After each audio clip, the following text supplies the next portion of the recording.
Yusufu amefanya mambo mengi. Tayari ndugu zake wamefika Misri na wameona ukuu wake, na tayari amekwisha kuagiza magari kwenda kumchukua mzee Yakobo. Tayari mzee Yakobo yuko Misri. Tayari wamekwisha kuona mambo makubwa ambayo Mungu aliyoyatenda. Wakafika mahali wakajutia.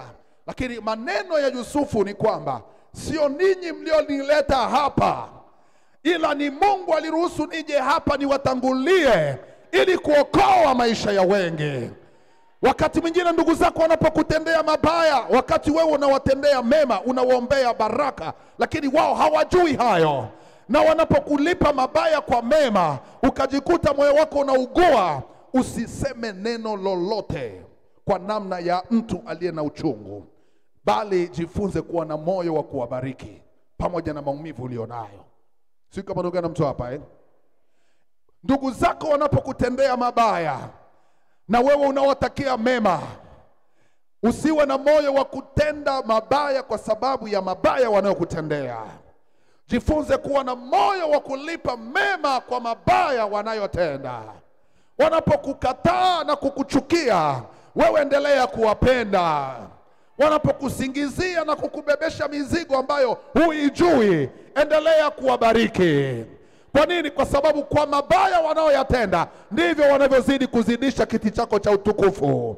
Ni vile hawajui tu, mabaya yoyote yanayotendwa kwa mtu aliyebeba kusudi huwa yanamsogeza mtu kwenye baraka zake.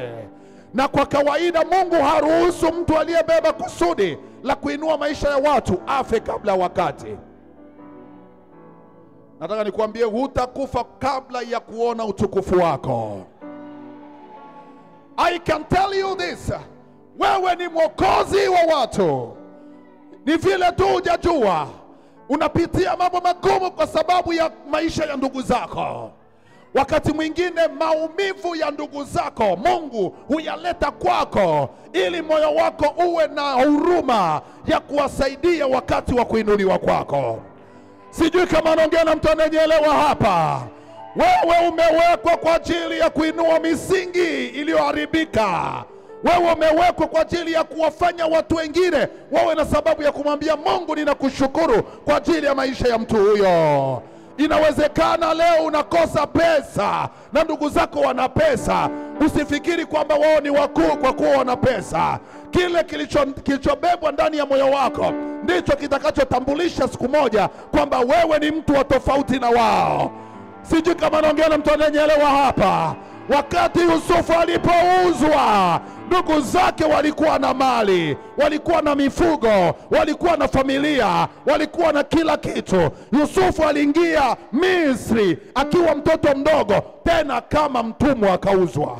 Lakini siku moja alikuwa mkuu wa wale wote waliokuwa na vitu vyao, naye akawa baba wa ndugu zake wote. Kubali kuwa mtu wa kuokoa maisha yao. Kuna watu wengine wanafanya vikao kwenye familia, hawakushirikishi. Haimaanishi kwamba wewe ni mdogo. Wewe ni mkuu.